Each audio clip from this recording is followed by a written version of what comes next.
you guys have any tips, suggestions, anything, leave them in the comments, you guys. I don't know what the hell I'm doing here.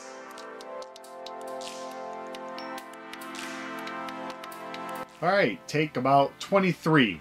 What's up, everybody? Welcome back to the vlog. My name is Red, and in today's video, we are going to talk about the Redcat Gen 8 V2 International, and honestly, whether or not I think this could possibly be the best crawler out there right now. Thanks for tuning in. Again, my name is Red. Welcome to the RC vlog.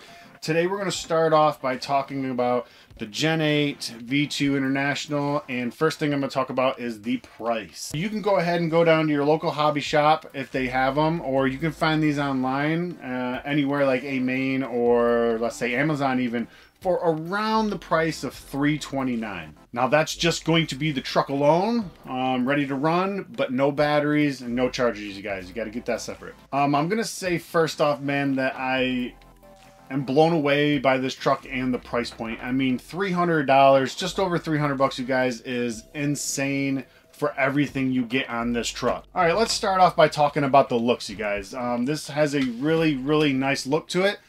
It comes in two colors. It does come in green and purple. If you like the square bodies, you like the Internationals, you're gonna like this. Let's start off by taking a look at the grill, you guys. If you take a look here, you can see behind the grill there, it actually says Redcat in there. I think that's pretty slick. It does have a plastic bumper, plastic grill. Comes with your headlights, as you can see here, and tail lights, and they do come ready for the bulbs themselves. They do have the holes in there, so all you got to do is buy the light kit, and it's ready to install. All right, as you can see here, it also comes with some hooks. These hooks are plastic hooks, but it does help with the aesthetic, the look, you know what I mean? It has a nice look to it. I'm just gonna kind of move, well, let me not forget about these right here, you guys. Look at this, mirrors. You have foldable mirrors that fold both ways, and up and down, so you can really tilt them and make them look right. And I think that has really helped so far when I'm going on to obstacles and in between tight spaces. My mirror will brush up against rocks, and as you can see there, it will close the mirror rather than snapping the mirror off. I do have other cars and trucks where the mirrors are stationary, they don't fold, and they have snapped off. All right, let's go ahead and move around to the side of the truck here. You can see that we have clear windows, which I think is pretty tight. It gives you that option. It gives you the choice whether you want to darken your windows and tint them, or whether you want to go ahead and put an interior in here with a little driver, the whole nine. You know what I'm saying? It gives you that option, lets you choose and decide rather than coming with tinted windows already. The one thing I can say that I honestly don't like about the windows is that they're decals, and as you're going on obstacles, I don't know if you see on that side, but on this side here, you can see here that I've actually put gouges in the sticker of the window, so it kind of throws off that scale look because you can see that smudge in there. Not a big thing, but if you are really looking for that scale look and you scratch your windows, you're gonna know it, and it might throw that off a little bit. As you can see here as well, we have our wheel wells. They are all screwed on, little screws. I've seen people take them off. I've seen people mod them. I've seen them do other things, lots of things to them. So far, I haven't touched them, haven't done a thing to them, but it looks really nice. Maybe like I've seen some people on there, they'll take this part here and they'll round it a little more to give it a little more of a matchy look with the back end. But like I said, I haven't touched those yet, and so far I really don't think I'm going to. We'll see what happens if I ever go up a size in tires or get different tires. These are the 1.9s that come on it, you guys. So if I go up in size, maybe I'll have to do a little trimming here. Let's spin around to the back end here. As you can see back here, you have a place for the license plate. There is one under there that comes on it, says Redcat or Gen 8 or something like that. I went ahead and custom made my own little plate here. It does come with tow hooks on the back as well. Again, plastic, you guys. It does come with this cool receiver hitch decoration as a little Redcat emblem, plastic as well. And as you can see here, mine has taken some hits, and when I go up, it will snag on some stuff, and it has broken off a couple pieces, scratched it up pretty good, but no big deal, right? Again, you can see here we have the lights. they're there. They're ready for bulbs. All you got to do is go ahead and grab that light kit like I mentioned earlier and slap them in and you have lights. And I think that's really it on the looks for the body, you guys. I did forget to mention that you do have rock sliders on here as well to help protect that body, which I think is pretty tight. And I have used them quite a bit. So that's pretty neat. It comes on there. And little nitpicky things, you guys, like I said, the stickers as windows. We could have just left that clear maybe or something, and that would be sweet. And also I had to be a little nitpicky on, let's say, the door handle. It's just a sticker. It'd be sweet to see an actual door handle put on there. But for the most part, I have no complaints with this body. It looks good. It's holding up good. There is one problem spot though. I have noticed that back here along the edges, right here below the bumper, or the taillight, I'm sorry, right below the taillight, I did trim this to fit my modification, but if you don't trim this, and even after trimming, this part of the body will get snagged on stuff when you're climbing, because you can get on some nice inclines, you guys, but that back end body will snag on some stuff in these corners, and it does wear right here a bunch. So I do see this becoming a problem and possibly a weak spot here where it's going to break, crack, or something like that. All right, you guys, I think that's pretty much it for the body itself, except for the Velcro and how you hold this body on. If you don't know, if you're looking into this truck, if you already had this truck, you know, but if not, this body is held on by Velcro. I did go ahead and I modded that already. As you can see, that came off with ease. And I got my earth magnets under there. From the factory, you guys, it does not come with these fancy little magnets here. It will come with Velcro. That Velcro little strip here on the fenders. Same thing on your chassis. It's gonna have some Velcro there. Now, the only issue with this Velcro is it'll hold strong-ish for the first couple times. And then when you are peeling it off, it tends to want to either leave the chassis or leave the body and stay stuck together. When you start getting debris, water, gunk, everything in the hook and latch system of the Velcro, it starts to get weaker. It's just not a very good design. I mean, I think we can all admit that. Redcat, I'm sure themselves, is like, yeah, it worked, but it wasn't, it's not gonna work. You know what I mean? So the fix for that is simple, you guys, is just like I did here. You go ahead and you put your magnets on your body. I use rare earth magnets. I did go through a whole entire process trying to find magnets and a way to get these to stick to the body and the chassis without popping off, because it's not that simple. If you guys want to see that struggle, I'll link the video or I'll put a little tab up here or something. Go ahead and check that out. It was a struggle, but I figured it out. I went ahead and used rare earth magnets and some epoxy. All right, you guys, I think we've discussed pretty much everything with this body. It's an awesome body, lots of features. Get rid of the Velcro, do some earth magnets. You'll thank yourself later. All right, so let's go ahead and move on to the chassis and the components itself and what you get with this truck straight out of the factory, you guys. I have not added anything extra aftermarket. I've not done anything to this truck besides put the earth magnets on, and I think that's it, honestly. Everything else comes from the factory. So let's go ahead and check it out. All right, so first thing to mention here is that the bumper can be adjusted and moved in. You can go ahead and cut these two posts, slide it in all the way, and hit that last screw. That's going to give you a little more angle for when you're leaving your obstacles. I mean, look at that. It's a hell of an angle, you guys. That's simple. All you got to do is cut the post behind the holes, the last holes, and then slide it in. You'll be able to screw into your very front holes for your bumper. Moving on, we're gonna go ahead and talk about this servo here. Let me show you. This servo here is a Hexfly 25, right? 25 kilogram Metal Gear high torque waterproof servo, you guys. And that comes in the truck straight from the factory, included in your price. Normally, these crawlers nowadays are coming with pretty crappy electronics, let's be honest, and servos to begin with. they went ahead and slapped you in a Metal Gear high torque waterproof servo, you guys, straight from the factory. It's a big difference. I do have another 10th scale crawler. I'm not mentioning no names right now, but the servo is weak, bro. It is a weak, and it's a high-end, big name. I'm sure you guys know what I'm talking about, who I'm talking about. But the servo is weak, and the money I paid, or we paid for them trucks, it's a big dollar amount. You should put something in there like this. You know what I mean? At least a Metal Gear high torque servo.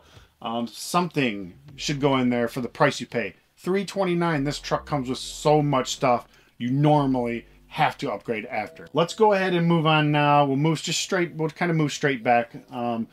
Let's hit the motor, you guys. We have Redcat. Gives us a 550 17 turn brushed motor that is front mounted, as you can see here. And that helps with a little bit of the weight being put up front as you're climbing. You're always going to want that up there, right? It comes with a 32 pitch metal pinion gear, 32 pitch spur gear, and also, you guys, it does have an adjustable slipper clutch as well. So far, with this transmission and motor, I haven't had any issues. It's been running me very well. It's not the 2-speed transmission, but I'm not going to complain because the price, you have them slapping a 2-speed transmission and maybe a brushless motor, the price is probably going to go up some. All right, let's go ahead and move right down. Real quick, I'll show you the battery tray. It's a battery tray. It's got a little divot here and that goes down in. I think that's if you run nickel batteries, you can put the little hump there. I'm not sure, don't quote me. But anywho, you got your Velcro straps that say Redcat on it. Pretty nice, pretty cool, pretty neat. All right, let's go ahead and move over to the ESC, you guys. This comes with the Hexfly 40 amp speed controller made by Hobbywing. It does have a Dean's connector, so beware of that. If you like running other stuff, you'll have to either solder your own ends or run an adapter. So you got the Dean's on there. You can switch between nickel battery and LiPo battery right here by the little tabs.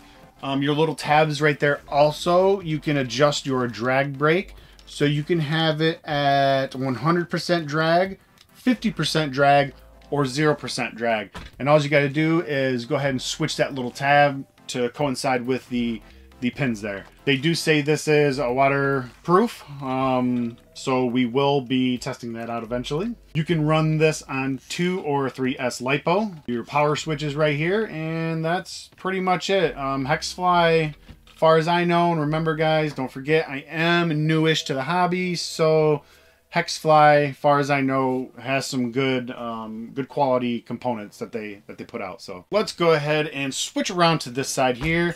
I want to show you your receiver box. This is your receiver box here. As you can see here, your wires, your leads will just plug right in. It does have some easy access ports right here. You run your lead, your mains out of the box, put them right here. Then you can plug and unplug just like this, you guys. Plug and unplug. Just simple as that. Pretty neat. I don't know how waterproof that'll be. We will test that, but it's pretty neat. This does come with your receiver in here, which also, you guys, to mention, your receiver is waterproofed.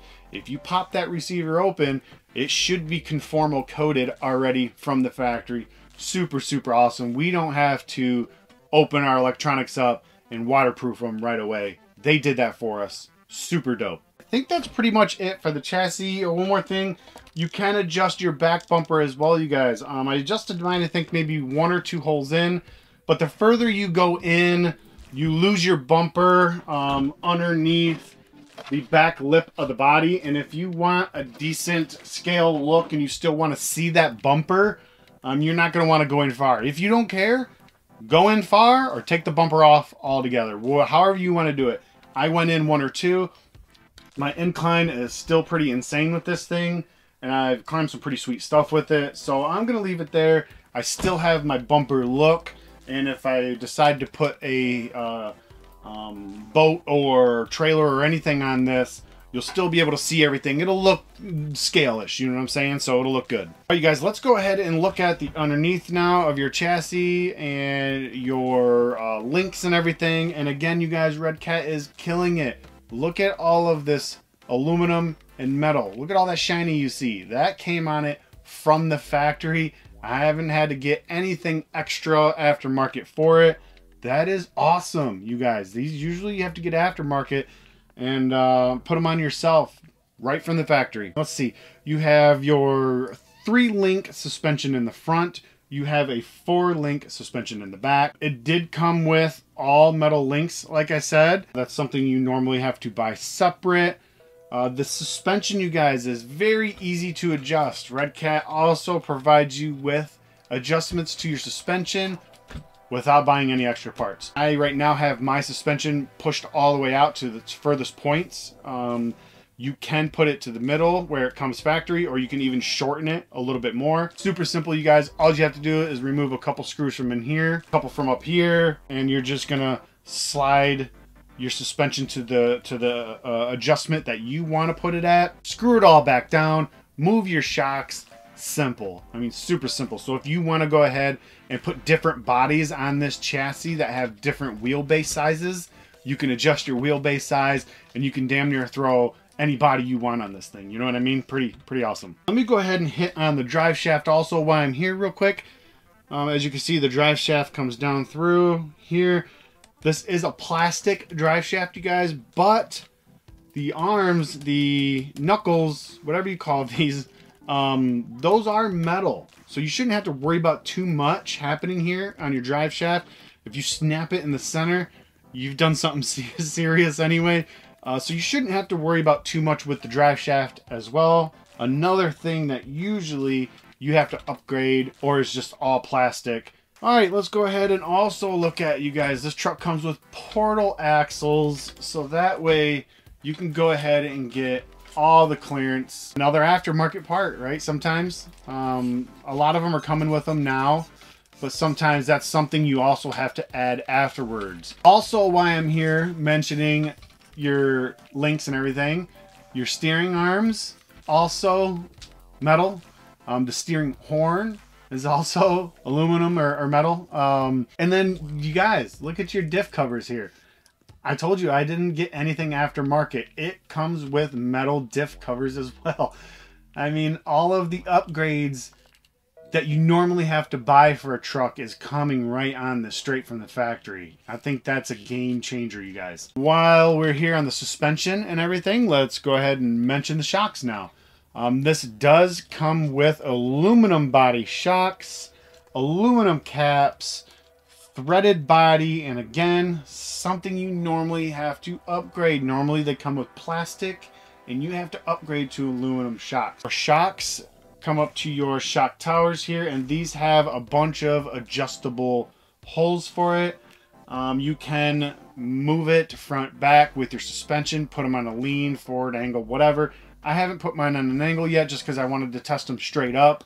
I like to run them straight up if I can, because it's not, I'm not going for like a comp truck here, you guys, or anything. I'm going for a trail truck that I can just take out on the trail. I can walk with it, I can hike with it, I can just have fun with it no matter what. I'm not looking for a comp truck. I may adjust them and throw them on an angle just because, you know, that helps with your crawling. Right, I think now we have covered pretty much everything, you guys, except for your wheels and tires. Your tires are 1.9 Interco Super Swampers. Really nice tire, you guys. We also have some bead locks on this monster. The bead lock ring is aluminum, but the rim itself is plastic. These wheels and rims come unsealed, so if you want to seal your tires, so you don't hear no air coming in and out, right? If you want to seal your tires to help protect your foams in there when you're running through water, it's really simple, you guys. Again, I have a very quick video on how I temporarily sealed these tires on this rig. If you want to check that out, go back and check it out. I'll slap a link in or a little tab of my thing up here, and go ahead and check that out. I did a temporary method on sealing these just in case I didn't like it. I haven't had any issues with the temporary sealing, and if I do, I will open them up and permanently ceiling because I mean, I think it's performing well, and it's keeping all the water out, and it's helping keeping my foams dry in there, which is in turn going to protect my wheels and my foams over time. You know what I mean? It's gonna prolong my life. I'm pretty sure that's just about it. I covered mostly everything on this truck. I didn't go into grave detail. I didn't want this video to be crazy long. If you want in-depth details, you can find those on the internet or on their website, I'm sure. So my final thoughts on this rig, you guys, and I told you I was going to let you know if I thought it was possibly the best crawler out there. I think it gives any crawler you buy out there from the factory, straight from there. We're talking from the factory, guys. I'm not talking about your crawler you souped up and you got tons of brass on, and no, I'm talking about you go to the store, you buy a truck, and you pull it out of the box. This truck right here has more for the buck than any crawler I've seen so far. Now, don't forget, I'm new to the hobby. I'm not an expert, but I do have this one and another 10th scale crawler that I just got for my birthday. This one is almost half the price as the other one I bought, and this one comes with so much. The other one I bought, I'm already in the process of buying new bead locks for it because it don't have bead locks on it. I'm also in the process of getting and buying a new servo for it because the servo's crap and that's going to die out real soon. I don't have to do that with this truck, you guys. That, in my opinion, will help make this truck be one of the, if not the best crawler out there for the money, straight from the factory. So in my opinion, you guys, this is one of the best crawlers out there, especially straight from the factory. Now, I know Redcat is doing some big things right now, and this is not a new truck. It's new to me, new to my channel. They're doing big things. You guys watch out. Redcat is going to change the game, and I hope it actually puts pressure on these other manufacturers and shows them that we can build a good crawler, and it don't have to cost $600 straight from the factory and have all plastic on it. You know what I mean? Redcat is coming out and has just dropped and released a couple new vehicles, and again, they did it again, you guys. They're giving you carbon fiber chassis. They're giving you metal links. They're giving you all of this super awesome stuff that you normally have to upgrade. So hopefully, Redcat, you will change the game and you will put some pressure on these other guys and show them you can provide and make a good truck without having to break the bank, and it's going to be super capable straight out of the box. I think Redcat is changing the game. I hope they change the game. Redcat, we appreciate you for providing a very capable, badass rig for a decent price that doesn't hurt our wallet. With all that being said, you guys, I'm gonna go ahead and get out of here. I appreciate you guys being here. I appreciate you watching the video. I appreciate you bearing with me as I figure all this out, because I don't know what the hell I'm doing here. I'm figuring all of this out myself, changing my scenery up, trying to figure out what fits and what works, because I do travel a lot. I live in an RV, if you can't tell. So my space is limited. Sometimes it's raining, sometimes it's not. So I got to find a permanent spot to be able to do these videos. Thank you for bearing with me and trying to figure everything out. If you guys have any tips, suggestions, anything, leave them in the comments. All right, you guys, so pick up a controller, go have some fun, and I hope to see you on the next one.